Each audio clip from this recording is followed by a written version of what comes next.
The rain had just stopped, but the city hadn't noticed yet.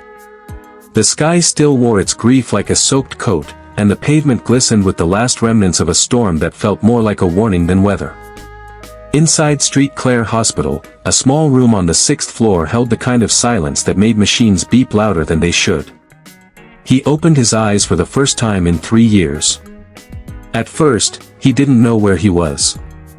His vision blurred, his body stiff, his memories fogged like an old photograph left out in the sun too long. But there she was. A little girl, no older than 5, sitting on a plastic chair by the window, her legs swinging, a doll clutched tightly in her arms. She turned when she heard the rustle of the sheets. Their eyes met. And in the purest voice, she whispered, "Daddy." Ethan Whitlock couldn't speak. Not because the tubes or the trauma. But because of that one word. Daddy. She said it like it belonged to him. And yet, he had no memory of her. Not even a flicker. A nurse rushed in, followed by 2 doctors. Then a woman. Not in scrubs, not in panic. She moved slowly, carefully, like someone who had rehearsed this moment 1,000 times. Her name was Arya. She didn't cry. Not yet. She only nodded at the doctors, then sat gently on the other side of the bed.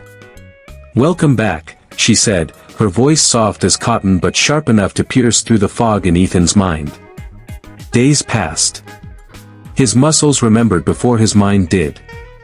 He could walk with assistance now, eat on his own, hold a pen. But the memories came in flashes. A car. A bridge. Screaming. Then darkness. But not her. Not Arya. Not the child. Until one night, he dreamt of fire. And a voice calling out his name. Her voice. Arya's. The next morning, he asked her, "Why is she calling me Daddy?" Arya didn't flinch.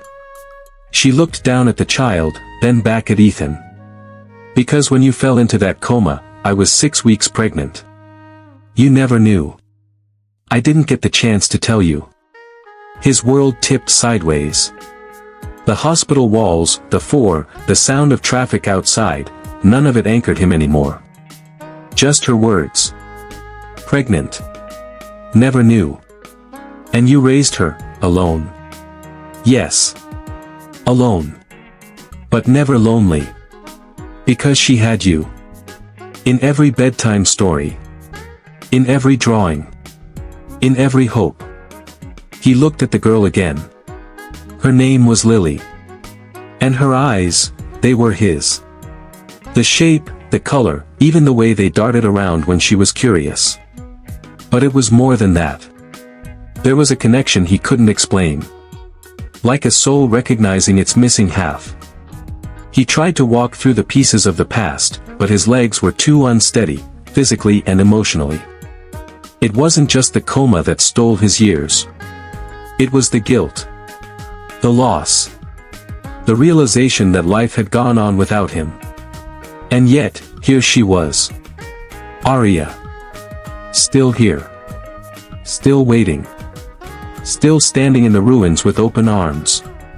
One night, after Lily had fallen asleep in the chair beside his bed, Ethan turned to Arya. "Why didn't you give up on me?" She smiled faintly, brushing a strand of hair from her face. "Because you didn't die. And as long as you were alive, there was a chance. A hope. And because she needed a father, not a memory." He reached out, his hand trembling, not from weakness but from awe. He took her hand, held it for the first time in years. And it felt like the missing piece of a song finally falling into place. 3 years, he said, barely above a whisper. 3 lifetimes, she corrected. And just like that, the man who had once built empires, negotiated takeovers, and traveled the world without ever unpacking his soul, broke. Not in a way that shattered him. But in a way that made room for something new. Can I ever be what she needs? Arya didn't answer right away. She looked over at Lily, then back at Ethan. You already are. But if you want to be more, start by waking up, really waking up. Every day. Not just from the coma. But from the habits, the distance, the fear. Be there. Be real. That's all she ever wanted. The next morning, Ethan asked for a wheelchair. Not because he needed one. But because he wanted to take his daughter for a walk in the hospital garden. He didn't know what to say. He didn't have stories or lullabies. But he had presence. And he hoped that was enough. Lily pointed at butterflies. At flowers. At clouds shaped like dragons. And Ethan listened like each word she said was a sermon. By the time they circled the garden twice, she reached over and placed her tiny hand on his.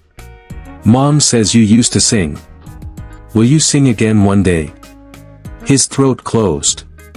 Maybe. If you help me remember the song. She nodded solemnly, then rested her head against his shoulder.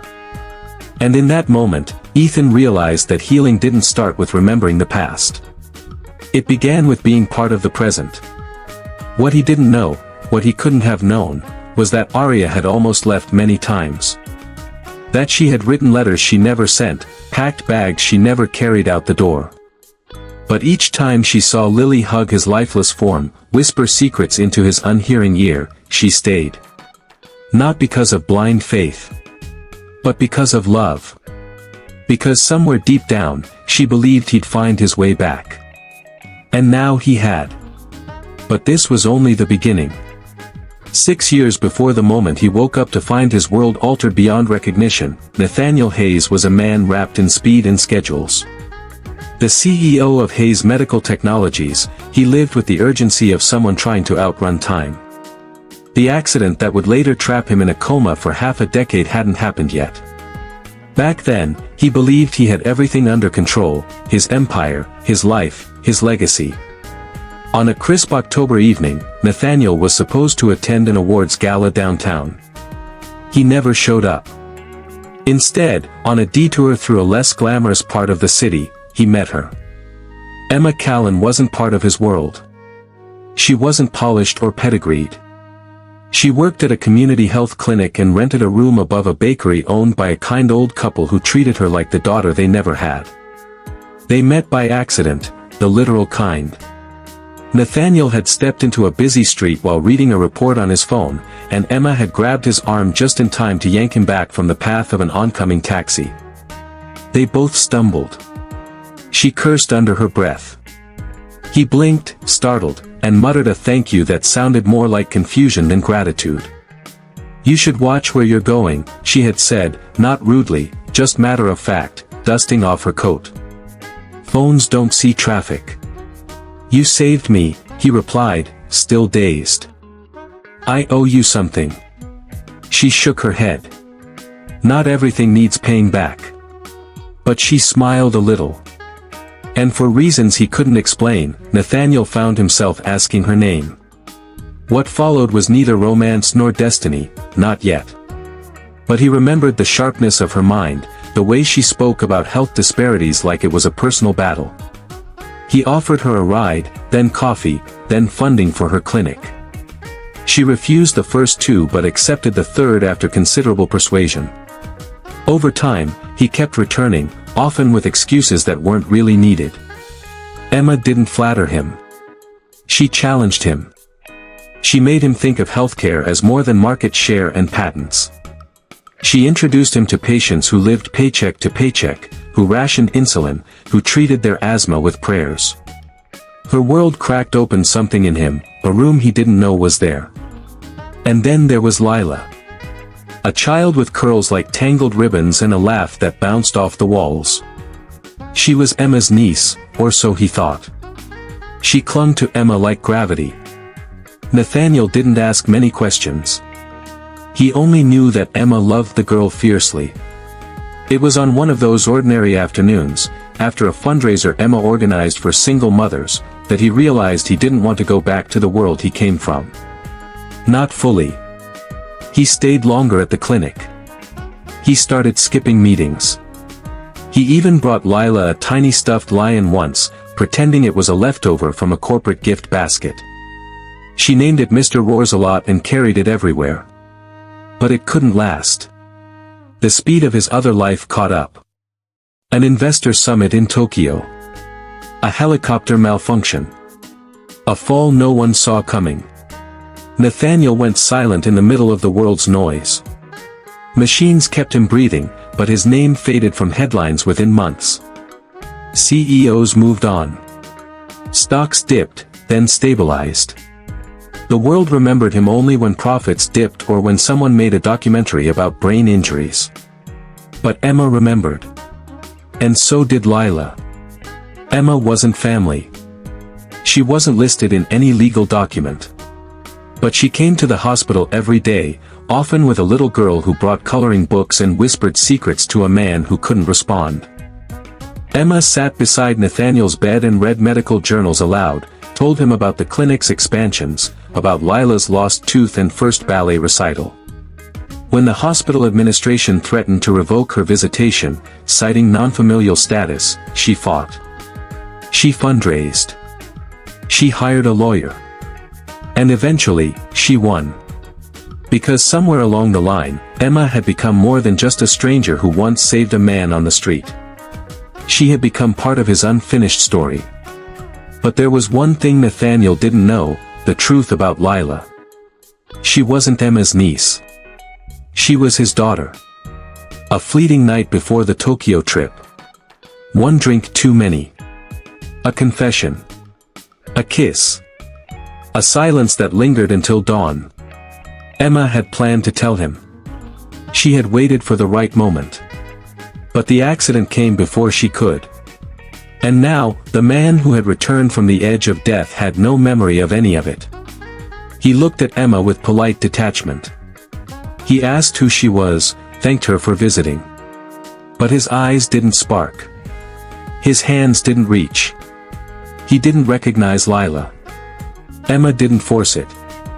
She smiled and said she was just someone who cared. But inside, her heart cracked like frost on a windshield. She had raised his daughter while he lay suspended in time. She had fought off despair, debt, and doubt. And now, all she could do was wait. Wait, and hope that memory wasn't the only thread that could bind a family together. Because love had done the impossible once. And maybe, just maybe, it could do it again. It started with a knock. Not the kind of knock that echoed with urgency or fear. It was soft, almost hesitant. As if the person on the other side wasn't entirely sure they were allowed to be there. Ava stood frozen by the kitchen counter, her hands trembling as she set down the baby bottle she'd just prepared. The child, his child, was asleep upstairs. The man in a coma for 7 years, the one Ava had watched over like a silent ghost haunting the halls of the estate, had just woken up. And now everything she had built, every moment she had lived for the last 7 years, was crashing in around her. The knock came again. Slower this time. More like a whisper than a question. She walked to the door with cautious steps, heart pounding like war drums in her chest. She opened it and found him standing there, not the man she once knew, but someone changed. Older. Hollow-eyed. Lost. "You came," she said. He didn't speak right away. He was holding a photo in his hand. A creased, faded picture of a little girl blowing out the candles on a birthday cake. "I found this in the hospital bag," he said, his voice a hoarse whisper. "She looks like me." Ava felt the tears clawing at the back of her throat. She nodded slowly. "She is you." He looked at the ground, then back at her. "Why didn't you tell me?" She turned away. "Because you weren't supposed to wake up." Silence stretched between them like a wall. He stepped inside, and suddenly the air changed. Like the house held its breath, unsure if it could still recognize the man who once slept under its roof. "What's her name?" he asked. "Ella," Ava replied. "She turned 6 last month." He stared at the living room, taking in the childlike decorations, the tiny shoes by the door, the doll on the couch. And you've been raising her? Ava nodded. But you were just her nanny. The words hit her like ice. I was, she said. Then everything changed. He sat down slowly on the edge of the couch, as if afraid the room would collapse under him. Does she know? Ava hesitated. That you're her father? No. He looked at her, pain etched into every line of his face. Why not? She sat across from him, holding back the storm of memories that threatened to pour out. Because I didn't want her to grow up with a ghost. I told her her father was brave, kind, and sleeping, a little like Sleeping Beauty. He gave a bitter smile. And now Sleeping Beauty woke up. Something like that. They sat in silence again. A silence that screamed of the years lost and the truths buried. I remember the accident, he said after a while. Flashes. A rainstorm. Headlights. Then nothing. Ava looked away. They said you wouldn't make it. That even if you woke up, you wouldn't be the same. And you stayed. Someone had to. Her voice cracked. Your daughter needed someone. He looked at her, and for the first time, she saw the tears building in his eyes. You could have left. I couldn't. Not when she started calling me mama. Not when she cried at night and only I could calm her. His head dropped into his hands. God. She walked over and placed a gentle hand on his shoulder. She thinks you're a story I told her at bedtime. A fairy tale. He looked up, broken and desperate. Can I see her? Ava hesitated. Then nodded. They went upstairs together. The door to Ella's room was slightly ajar. He stopped at the threshold, his breath catching in his throat. The room was painted in soft purples and whites, stars glowing on the ceiling, books stacked neatly by the bed. Ella lay sleeping, her thumb tucked under her cheek, her curls spilling over the pillow. He stepped inside like a man approaching an altar. Ava watched from the doorway as he knelt beside the bed, brushing a lock of hair from the little girl's forehead. She's beautiful, he whispered. She's your daughter. His shoulders shook as he pressed a kiss to her hand. Can she ever forgive me for not being there? Ava's voice was a whisper. She doesn't know she has to. Yet. He turned to her. And you? Can you forgive me? Ava didn't answer. Because some questions weren't meant to be answered in words. Only time would tell if hearts that had been stitched together with memories and quiet hope could survive the return of the past. And in that room, under the soft glow of the stars above Ella's bed, the past and the present sat quietly beside each other, waiting to see what came next. She stood at the doorway, frozen. The wind outside whispered through the hospital hallway windows, as if time had stopped to listen. The child she had raised for 6 long years clung tightly to her leg, confused by the silence between the two adults. Her heart raced. This was the moment everything would change. But would it break them or bind them forever? He was sitting on the edge of the bed now, head bowed, fingers clutching the edge of the blanket like it was the only anchor in the storm of his awakening.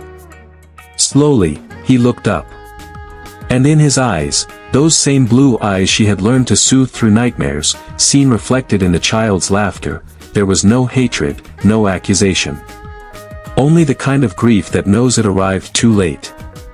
Why didn't anyone tell me? He asked, voice raw, like it hadn't been used for a century. She didn't answer right away. The child looked up at her, eyes wide, sensing something important was unfolding. I was told you had no family, she finally said. No visitors. No next of kin. They were going to move you to long-term palliative care. And you? He whispered. I was just a nurse, she said. At first. Her voice cracked. Then I wasn't. Not anymore. I didn't mean to get attached. But one day turned into 1 week, 1 month, and suddenly, I was dropping her off at school, tucking her in. She started calling me Mama, before I even realized I'd become one. He turned to look at the child. Her tiny hand still held the teddy bear with the stitched-up leg, his old bear, the one his mother gave him when he was 5. And he remembered, faintly, the woman who held it close to her chest 6 years ago, sobbing in the hallway when she thought he was gone. "I remember," a voice, he said. Not clearly. But in the dark, when the pain felt like drowning. "I remember someone singing." Her cheeks burned. "That was me." He blinked. "You stayed." "Every night," she said, holding back the tremble in her throat. "Even when they said you were brain dead. Even when they gave up." "I didn't. I couldn't." A beat passed. Then 2. "And her?" he asked, nodding toward the little girl. "She's your daughter," she said. "Born 2 months before the crash. I wasn't supposed to. I didn't know where to go, and when I found you, you were already." She stopped. "I didn't want her to grow up alone." The weight of those words settled between them like dust on old books. 6 years lost. A life rebuilt around silence and care. He ran his hand over his face, trying to reconcile 2 truths at once, that he had a daughter, and that he had never held her. "I missed everything," he said. "You're here now," she said softly. "And she doesn't need perfect. She just needs you." He looked at the child again. "What's her name?" "Hope," she answered. That name struck him like lightning. "You named her Hope?" She nodded. "Because that's what you gave me, even when you didn't know it." Hope climbed into his lap without hesitation. "Are you my daddy?" she asked, looking into his soul. He swallowed. "Yes. Yes, I am." And then she did something that broke him. She wrapped her arms around his neck, squeezed tight, and whispered, "Can we all go home now?" He looked at the woman who had carried his world while he slept through time. "Will you come home with us?" Tears spilled down her cheeks, but she nodded. "Always." The doctors didn't understand how he'd woken. They called it a miracle. But he knew the truth. Love had stayed. Love had waited. Love had raised his daughter while the world kept turning. Months passed. The man who once had everything but lived as if he had nothing was now learning the rhythm of bedtime stories and school pickups. He burnt toast. He forgot where the detergent went. But every time Hope called him Daddy, it stitched another piece of his broken self together. And every night, when he kissed her forehead and turned off the lights, he looked across the room to the woman who had brought them both back to life. The woman who had turned a hospital corridor into a home. The woman who, without expecting anything in return, chose love. One evening, as they sat under the stars in the backyard, Hope asleep between them, he turned to her. "You didn't have to stay," he said. "But you did." She smiled, brushing a strand of hair behind her ear. "Some people run from storms. Others become the shelter." He took her hand, laced their fingers. "Let's build a new beginning." She leaned her head on his shoulder. "We already are." And in that quiet moment, under the sky that had watched them suffer and endure, something whispered back, "Maybe love doesn't always come loud and perfect. Sometimes, it arrives slowly, wrapped in silence and sacrifice. And sometimes, the people who save us, never meant to become heroes. But they stay. And that changes everything."